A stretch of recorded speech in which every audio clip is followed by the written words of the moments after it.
সুবর্ণার সাথে কি এমন ঘটনা ঘটেছে? কেন তিনি লাইভে এসে অঝরে এত কাঁদলেন? বন্ধুরা, আপনারা জানলে অবাক হয়ে যাবেন। এই সুবর্ণা এমন এক কাজ করেছিল এক সময়, যার কারণে হুমায়ুন ফরিদি প্রথম স্ত্রীকে ঘর থেকে বের করে দেয়। হ্যাঁ বন্ধুরা, হুমায়ুন ফরিদি ছোট্ট বাচ্চা 7 মাসের মেয়ে দেবযানীকেও ছাড়েনি।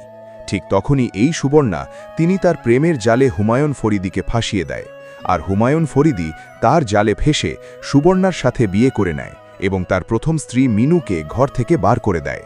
যখন তিনি তার প্রথম স্ত্রীকে ঘর থেকে বার করে দিয়েছিলেন, তার স্ত্রী কেঁদে কেঁদে একটাই কথা বলেছিলেন যে আমাকে ঘর থেকে বের করো না, আমি কোথায় যাব এই ছোট্ট বাচ্চাকে নিয়ে।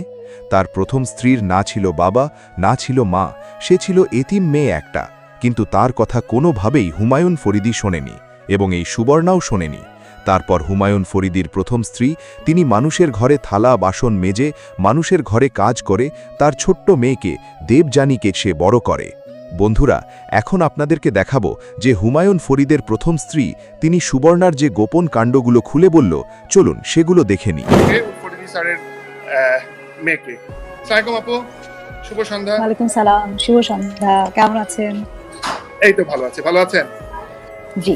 আমরা প্রচন্ড খুশি হয়েছি যখন জানতে পেরেছি যে আমাদের এই উদ্যোগের সাথে হুমায়ুন ফরিদি স্যারের ফ্যামিলি ইনভলভ হতে যাচ্ছে। তো এটা যে আমাদের জন্য কত বড় একটা পাওয়া। তো আপু আমাকে একটু ফ্র্যাঙ্কলি বলেন তো কেন মানে হঠাৎ করে কেন মনে হলো যে ফরিদি স্যারের কিছু একটা নিয়ে এই করোনার এফেক্টেড মানুষদের জন্য কিছু করার যায় কিনা?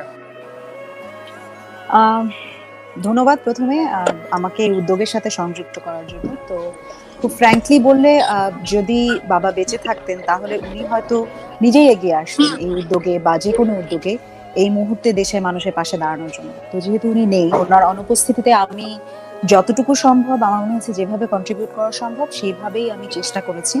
তো সেই জায়গাটা থেকে মনে হচ্ছে এই উদ্যোগে ওনার নামটাকে জড়িত করার জন্য যদি ওনার একটা কোনো ব্যবহৃত জিনিস যদি দিয়ে আমরা এই উদ্যোগের সাথে সামিল হতে পারি, probably that would be the best. তো সেই জায়গা থেকে আসা। আমার না খুব ইচ্ছা ছিল স্যারের কোনো লাইটার পাওয়া যায় নাকি, ওটা কি আপনারা খুঁজে পাননি? লাইটার খুঁজে পাইনি তা না, লাইটার আছে, কিন্তু আমার মনে হচ্ছিল যে চশমাটা বোধহয় আরো বেশি আমি বলছিলাম যে প্রচুর ইনবক্স আছে আমরা স্যারের লাইটার নিব। চশমা ইজ অ্যামেজিং থিং। স্যারের লাস্ট কয়েকটা ফটোগ্রাফিতে স্যার ওই চশমাটাই পরে আছে এবং চমৎকার। Thank you. লাইটারের ব্যাপারে আমার একটা অবজেকশন আছে, সেটা হচ্ছে যে ধূমপান তো স্বাস্থ্যের জন্য ক্ষতিকর। বাবা ভীষণভাবে স্মোক করতেন, যেটা একদম মানে ওনার শেষের দিকে স্বাস্থ্য এত খারাপ হয়ে যাওয়ার পেছনে যেটা একটা মূল কারণ ছিল। তো এই লাইটারটা আমি কাউকে দিয়ে এই কাজে আর উৎসাহিত করতে চাই না, এই জন্য লাইটারটা আমি দিব। মানে আমার মনে হয় যে এটা আমাদের দরকার ছিল, আমাদেরকে যারা ইনবক্স করছে তাদেরকে আমরা এই উত্তরটাই দিব। তা আপু, আজকে আমাদের প্রচুর কথা হবে। আমরা কোনো স্টোরিওটাইপ ম্যাগাজিন অনুষ্ঠানের মতো করতে যাচ্ছি না যে আপনার বাবার সাথে কি স্মৃতি মনে আছে, এই ধরনের কোনো টিপিক্যাল প্রশ্ন করব না। আমি চাচ্ছি আজকে একটু আড্ডা হোক, সেই গল্পগুলো উঠে আসুক যেখানে যে জিনিসগুলো আমরা অনেকে হয়তো জানি না। তো আমরা শুধু ফ্যামিলি মেম্বার না, আমরা চাচ্ছি ওই সময়ে স্যারের যারা খুব শুভাকাঙ্ক্ষী ছিল, কলিগ ছিল, ওদেরকেও একটু ডেকে আনতে। আমরা অনেক ভাগ্যবান আজকে আমরা আফজাল হোসেন স্যারকে পেয়েছি। আমি আপনার মানে ওনাকে একটু লাইভে আনতে যাচ্ছি। স্যার, আসসালামু আলাইকুম। শুভ সন্ধ্যা। আপনার এই কেমন আছেন সবাই? ধন্যবাদ। এটা আমার নিজের নয়, সবাই যে বন্দি দশায় রয়েছি এটার যে পরিবর্তনটা সেটা আকারে আকৃতিতে হচ্ছে আর কি। স্যার এমনি সুস্থ আছেন? হ্যাঁ, এমনি ভালো আছি, অনেক ভালো আছি। স্যার, আজকে আসলে আমরা কোনো প্রশ্ন করে উত্তর বের করবো এরকম কিছু না। আমরা চাই আপনার ভিতর থেকে প্রশ্নগুলো আসুক, অথবা আপনার ভিতর থেকে উত্তরগুলো আসুক, আপনার প্রশ্নের ভিতরে উত্তরগুলো লুকিয়ে থাকুক। তো আমরা দুটো একদম খুব প্রশ্ন না করলেই না, যেটা আমরা একটু রেডি করেছি আপনাকে just to kick off, if it's okay sir. আমরা পরিবারের কাছে জেনেছি যে আপনি ফরিদি স্যারের অন্যতম বন্ধুদের মাঝে একজন। তো আমরা আপনার কাছ থেকে এমন কিছু জানতে চাচ্ছি ফরিদি স্যারের ব্যাপারে যে আমরা আগে কখনো শুনিনি। যেমন হয়তো উনি কি রাগ করতেন, বা আদৌ রাগ করলে উনি কিভাবে নিজেকে সংযম করতেন, অথবা রাগ কি আদৌ করতেন, এই ধরনের ব্যাপারগুলো নিয়ে একটু যদি স্যার কথা বলেন। ধন্যবাদ এরকম একটা মহতী উদ্যোগের সঙ্গে আমাকে সম্পৃক্ত করবার জন্য। আর আরেক দফা ধন্যবাদ হচ্ছে এই যে আমি নিজে অভিনয় করি, কিন্তু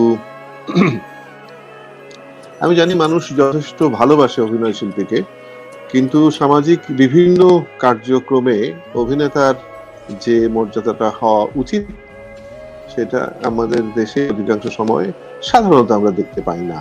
এই উদ্যোগের সঙ্গে সম্পৃক্ত করে একজন মহান অভিনেতাকে যে মর্যাদাটা দেওয়া হচ্ছে সেটার জন্য আমার কৃতজ্ঞতা এবং ধন্যবাদ আপনাদেরকে। ফরিদি আমরা বন্ধু হচ্ছে ফরিদি যখন অভিনেতা ফরিদি হয়ে ওঠেনি তখন থেকে। এবং তার সম্পর্কে বলা বোধহয় যতটা সময় পাবো বা পাই শেষ হবে না কখনোই। তবে শুরুতে আমি যে কথাটা বলতে চাই সেটা হচ্ছে যে বাংলাদেশের অনেক গৌরবগাথা রয়েছে এবং সেই সব গৌরবগাথা সমতুল্য যোগ্যতা এই অভিনেতার ছিল। এবং একই সঙ্গে বলি যে এই রকম একজন মানুষের প্রয়াণ সাধারণত যেমন দুঃখময় বলতে হয়, আমি বলবো ততটা দুঃখময় নয়। এই মানুষটা যদি বেঁচে থাকতো, আরো বেশি বেঁচে থাকতো, তাহলে কি সে আর পেত? একজন অভিনেতার কিন্তু আর কিছু প্রাপ্তির আকাঙ্ক্ষা নেই, শুধুমাত্র অভিনয় করার ইচ্ছা ছাড়া। আমরা এমন এক দেশে বাস করি, আমাদের ক্ষেত্রটাকে আমরা যথেষ্টভাবে প্রস্তুত করতে পারিনি যে তার সমতুল্য একজন অভিনেতার যে হৃদয়ের তৃষ্ণা সেটাকে আমরা পূরণ করতে পারি। যখন সেই ক্ষেত্রটা প্রস্তুত হয়নি তখন একটা মানুষ হতাশার সঙ্গে বেঁচে থাকতো। সেই বেঁচে থাকাটা তারে আরো লম্বা করে যে তার বেঁচে থাকতে হয়নি সেটার জন্য আমার দুঃখটা একটু কমে। একটু বলে নিতে চাই, যখন আমাকে বলতে দিলে ওর প্রসঙ্গে আমি তো থামতে পারবো না, আপনারা আমাকে থামবেন। আমরা অনেকক্ষণ শুনবো। একটু বলে নিতে চাই যে আমাদের আসলে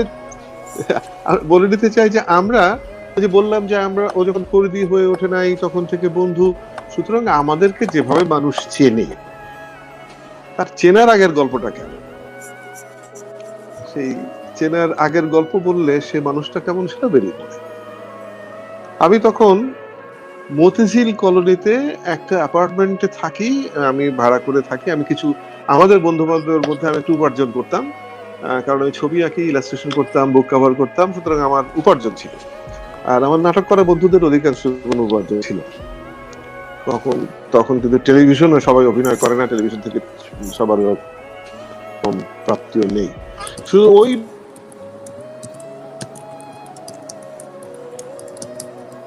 বলা যেত না, ওই রাত্রেবেলা আছে যে থাকা দরকার, সে চলে আসছে। একদিন আমার ফিরতে দেরি হয়েছে, অনেক রাতে, সিঁড়িটা 5 তলা ছিল ওইটা অ্যাপার্টমেন্টটা, সিঁড়ি দিয়ে উঠছি, ওর কাশির শব্দ পারলাম যে ও এসেছে, কারণ সিঁড়ি ঘরে কোনো লাইট নেই। তো যখন 4 তলার উপরে উঠেছি তখন আমি ওর কাশির শব্দ ওকে চিনেছি, আমার পায়ের শব্দ আমাকে চিনেছি। তারপর আমাকে নাম ধরে বললো, আফজাল। আমাকে, হ্যাঁ, তোর দেরি করলি কে? তারপর যাই হোক দরজা খুললাম, দরজা খোলার পরে সেদিন খুব দুঃখ ভাব ওর। তো আমি ওকে জিজ্ঞেস করছি যে কিরে, কি হলো তোর? তো আমাদের একটা বারান্দাও ছিল, সেই বারান্দায় বসেছি।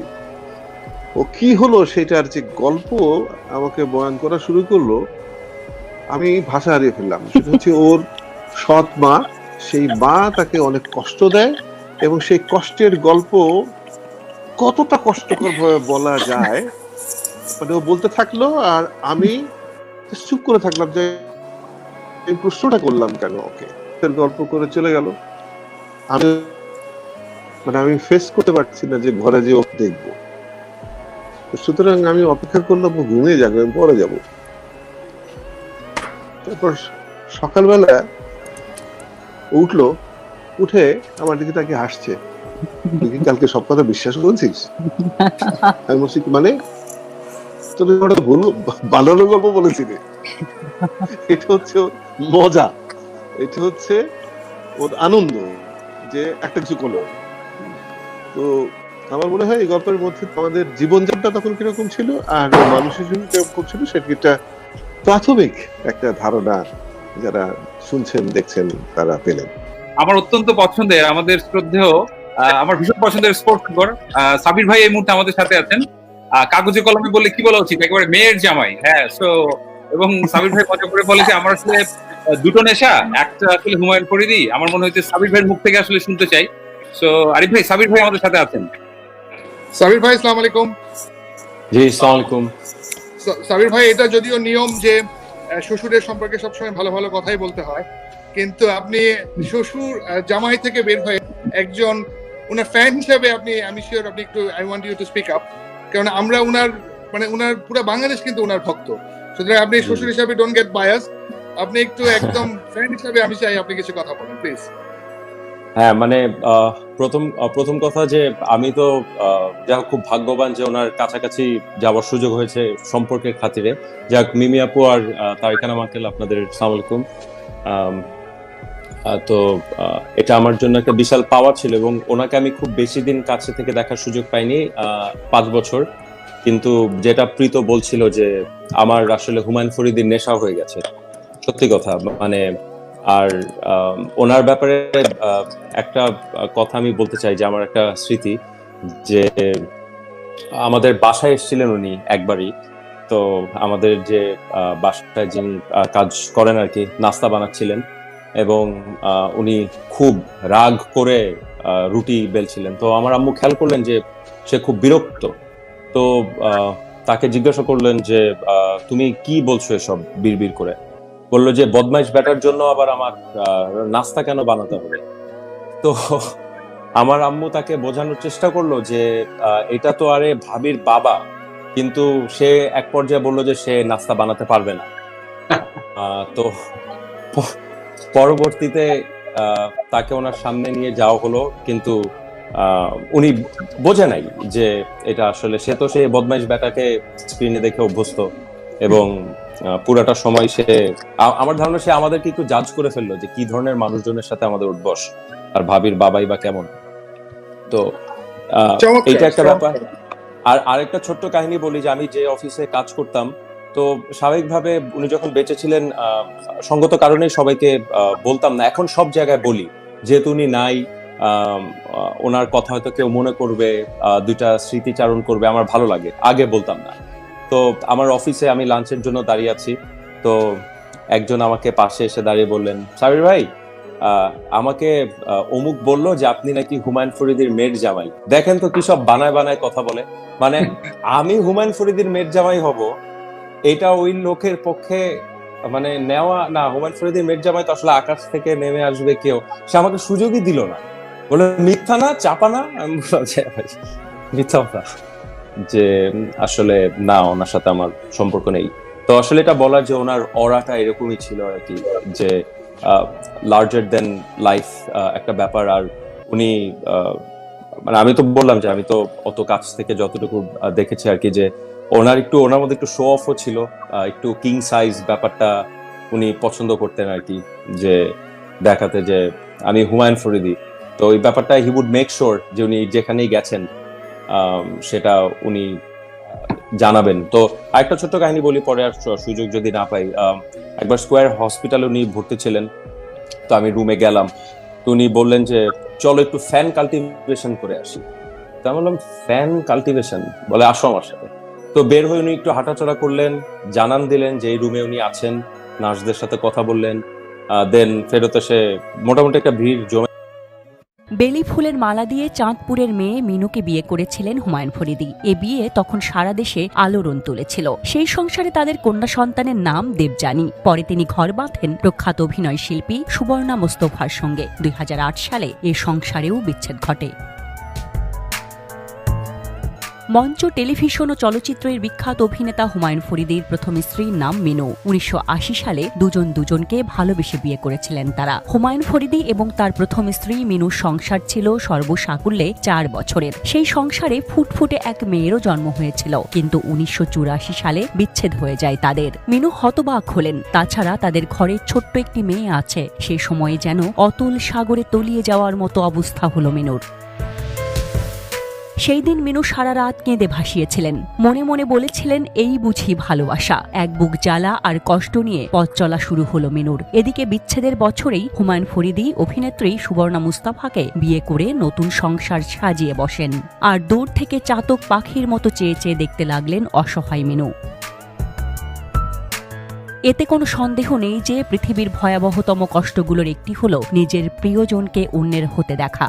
2008 সালে ওই একইভাবে সুবর্ণা মুস্তফা হুমায়ুন ফরিদীকে তালাক দেন এবং তার চেয়ে বয়সে 14 বছরের ছোট নাট্য পরিচালক বদরুল আনাম সৌদকে বিয়ে করেন। আর মিনুর মতো হুমায়ুন ফরিদীও চাতক পাখির মতো চেয়ে চেয়ে তা দেখেছেন। অঝরে কেঁদেছেন এবং হার্ট অ্যাটাকও করেছিলেন। আসলেই বিধির লিখন বোঝা বড় দায়, শুধু সময়ের অপেক্ষা মাত্র। পৃথিবী মানুষের পাওনা বুঝিয়ে দিতে পছন্দ করে। যে কষ্ট হুমায়ুন ফরিদী তার প্রথম স্ত্রী মিনুকে দিয়ে এসেছিলেন, সেই একই কষ্ট ফিরে পেতে 2 যুগের বেশি সময় অপেক্ষা করতে হলো না তার। হুমায়ুন ফরিদীকে ছেড়ে দিয়ে নিজের চেয়ে 14 বছরের ছোট বদরুল আনাম সৌদকে বিয়ে করে ফেললেন সুবর্ণা মুস্তফা। এই দৃশ্যটি বন্ধুরা, ভিডিওর মাধ্যমে আপনারা তো জানতেই পারলেন যে এই সুবর্ণার এখন কি পরিণতি হচ্ছে, কারণ তিনি যে কাজটা করেছিলেন সেটা একেবারেই ভালো কাজ করেননি হুমায়ুন ফরিদীর প্রথম স্ত্রীর সাথে। এই হুমায়ুন ফরিদী তিনি তার ছোট্ট বাচ্চা মেয়ের কত একবারও ভাবেনি, তিনি তার স্ত্রী মিনুকে ছেড়ে দিয়েছিলেন। সত্যিকারে এখন কথাই আছে না যে যেমনটি করে তেমনটি তার সাথে ঘটে, ঠিক এখন তেমনই ঘটছে সুবর্ণার সাথে। আর কিন্তু হুমায়ুন ফরিদীও ছাড় পায়নি, মৃত্যুর আগে তাকে ডিভোর্স দিয়ে দিয়েছিল এই সুবর্ণা। বন্ধুরা, এই ভিডিওর মাধ্যমে আপনারা হুমায়ুন ফরিদীর মেয়ে এবং হুমায়ুন ফরিদীর স্ত্রীর সব ঘটনা জানতে পারলেন। আশা করছি ভিডিওটি ভালো লেগেছে। ভিডিওটি ভালো লাগে লাইক করবেন, কমেন্টে জানিয়ে তখন এদের খেয়াল রাখতে ভুলবেন না। ধন্যবাদ।